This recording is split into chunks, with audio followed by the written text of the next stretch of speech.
அண்மையில ஊடகவியலாளரை சந்திச்ச நரேந்திர மோடி, அதே போல மக்களவைத் தலைவர் ஓம் பிர்லா, நம்முடைய குடியரசுத் தலைவர் திரௌபதி முர்மு 3 பேருமே எமர்ஜென்சி காலத்தை நினைவுபடுத்தி பேசியிருக்கிறாங்க.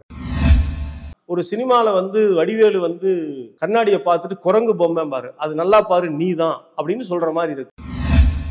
மோசமான, மிக மோசமான என்று பட்டியலிடப்பட்டிருக்கக்கூடிய 2 நாடுகளுக்கு இடையில் இந்தியாவுடைய இடம் என்று சொன்னால், இந்தியாவுடைய ஜனநாயகம் ஒரு கேள்விக்குள்ளாக்கப்பட்டிருக்க. செங்கோல் என்பது ஒரு ஜனநாயகத்தின் அடையாளமா?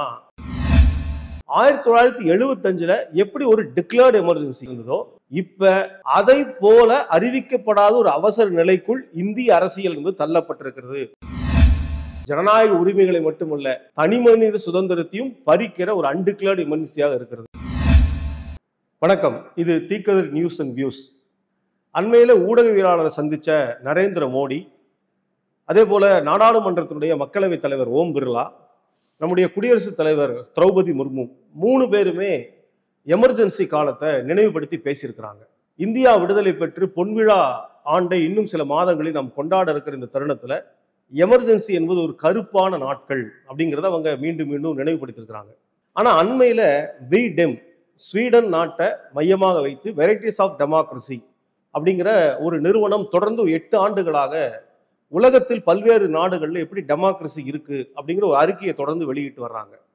ஒரு 600 விதமான கேள்விகளை எழுப்பி அந்த 600 விதமான கேள்விகளுக்கு பதிலை வாங்கி உலகத்தினுடைய ஜனநாயகத்தினுடைய வகைகளை, வெரைட்டிஸ் ஆஃப் டெமோக்ரஸியை அவங்க டேபிள் பண்றாங்க.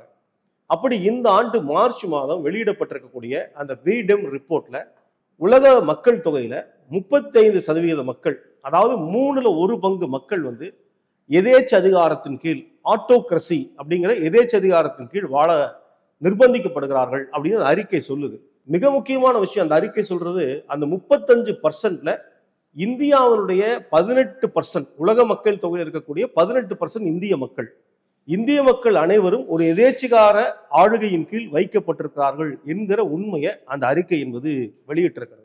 அந்த அறிக்கை சொல்ற இன்னொரு விஷயம் என்னன்னு சொன்னா, நைஜீரியா அப்படிங்கிற நாட்டுக்கும் ஐவரி கோஸ்ட் என்கிற நாட்டுக்கும் இடையில் இந்தியா இருக்கிறது.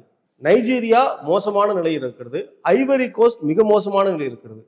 மோசமான, மிக மோசமான என்று பட்டியலிடப்பட்டிருக்கக்கூடிய 2 நாடுகளுக்கு இடையில் இந்தியாவுடைய இடம் என்று சொன்னால், இந்தியாவுடைய ஜனநாயகம் ஒரு கேள்விக்குள்ளாக்கப்பட்டிருக்க கருப்பு ஜனநாயகமா இருக்கிறது என்று விடெம் அறிக்கை சொல்லுது.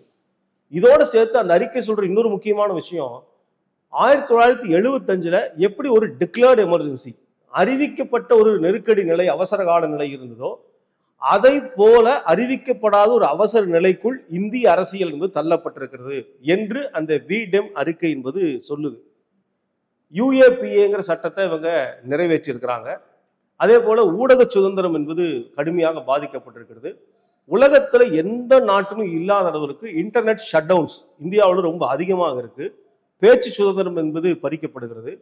கேள்வி கேட்கிற எல்லா அரசியல் கட்சியினுடைய தலைவர்களும் சிறைச்சாலைக்குள் தள்ளப்படுகிறாங்க. அப்படின்னா இந்தியாவில் ஒரு அவசர நிலை என்பது அறிவிக்கப்படலை.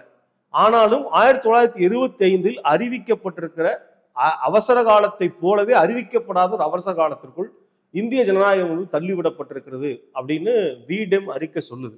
ஆனால் அந்த விடெம் அறிக்கையை ரொம்ப வசதியா மறந்துட்டு அல்லது மக்கள்கிட்ட இருந்து மறைச்சிட்டு, கிட்டத்தட்ட ஒரு 50 ஆண்டுகளுக்கு முன்பு இருந்த ஒரு அவசர நிலையை பற்றி மட்டும் பாஜக பேசுவது, பிரதமர் பேசுவது என்பது எப்படி இருக்கு அப்படின்னு சொன்னா, ஒரு சினிமால வடிவேலு கண்ணாடியை பார்த்துட்டு குரங்கு பொம்மை பாரு, அது நல்லா பாரு நீதான் அப்படின்னு சொல்ற மாதிரி இருக்கு. காங்கிரஸை பார்த்து, எதிர்கட்சிகளை பார்த்து எமர்ஜென்சின்னு சொல்லக்கூடிய பாஜகவிற்கு ஒரு டிக்ளேர் பண்ணாத ஒரு எமர்ஜென்சியை அமலாக்கி கொண்டே பேசுவதற்கு என்ன அருகதை இருக்கிறது அப்படின்னு எல்லாரும் கேட்கிறாங்க.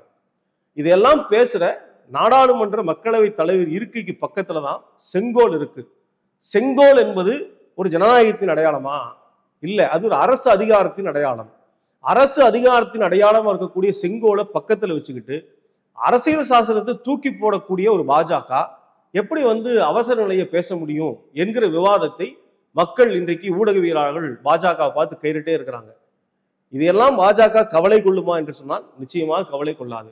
ஏன்னா 1975இல் அறிவிக்கப்பட்ட அவசர கால நிலை என்பது ஜனநாயக உரிமைகளை மட்டும் மறுத்தது.